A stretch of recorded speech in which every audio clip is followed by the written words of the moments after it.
अपने में ही देखा है, कईयों के पास सब कुछ तो होता है, किसी चीज की कमी नहीं होती है, लेकिन उससे क्या उनके बच्चे भी दूर होते हैं। खाने को तो बहुत कुछ है टेबल में, लेकिन क्या खा नहीं सकते। ऐसी वचन में भी एक बताते हैं कि एक व्यक्ति था, धनी व्यक्ति, उसने क्या अपने गोदाम को, अनाज का जो भंडार था उसको खूब भर लिया। उसने कहा हाँ, मेरे पास तो अब क्या सब कुछ, बहुत कुछ है खाने पीने के लिए, अब मेरे पास कोई कमी नहीं है, मैं कई वर्षों तक क्या उसे खा सकता हूँ। लेकिन क्या हुआ, उसने ये विचार कराई, लेकिन उसके क्या अगले पल क्या उसका प्राण क्या खो गया। मेरे भाइयों बहनों, तो ऐसी बातों से कोई लाभ नहीं है, कुछ नहीं है। पल भर की सांस का आज पता नहीं है इंसान का, हवा की तरह है, पानी के बुलबुले की तरह, कब शांत हो जाए।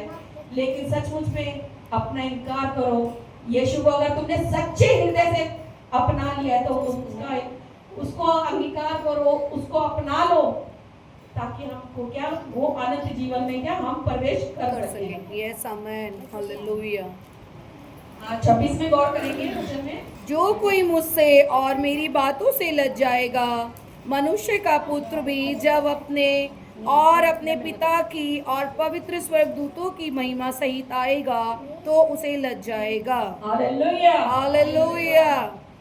ये वचन 26 बताता है, जो कोई मुझसे और मेरी बातों से लज जाएगा, मनुष्य का पुत्र भी जब अपनी और अपने पिता की और पवित्र स्वर्गदूतों की महिमा सहित आएगा तो उसे लज जाएगा।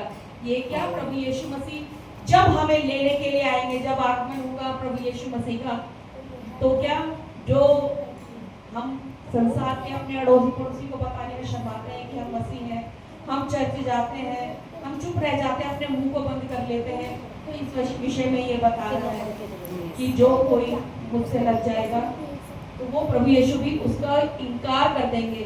तो प्रिय भाई बहनों, जब हमने अपना क्रूस उठा लिया तो उससे मत शर्माइए, और अपने लोगों को भी, और जिनको नहीं सुसमाचार पहुंचा आप उनको बताइए, क्योंकि आप दूध पीने वाले बच्चे नहीं हो, आप क्या हो, ठोस आहार खाने वाले हो।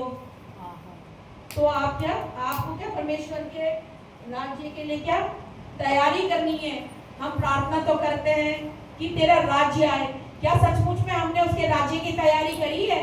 क्या हम उसका राज्य लाने के लिए क्या कुछ कर रहे हैं? बस एक दिन का वचन सुनकर अपने घरों में बैठ जाते हैं। क्या हमने किसी को सुसमाचार सुनाया?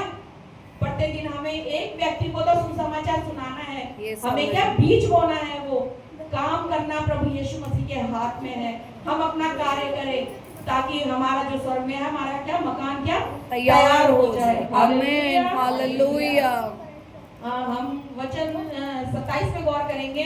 मैं तुमसे सच कहता हूँ कि जो यहाँ खड़े हैं उनमें से कुछ ऐसे हैं कि जब तक परमेश्वर का राज्य ना देख ले तब तक मृत्यु का स्वाद ना चखेंगे। Hallelujah, hallelujah. मैं तुमसे सच कहता हूँ कि जो यहाँ खड़े हैं उनमें से कुछ ऐसे हैं कि जब तक परमेश्वर का राज्य ना देख ले तब तक मृत्यु का स्वाद ना चखेंगे।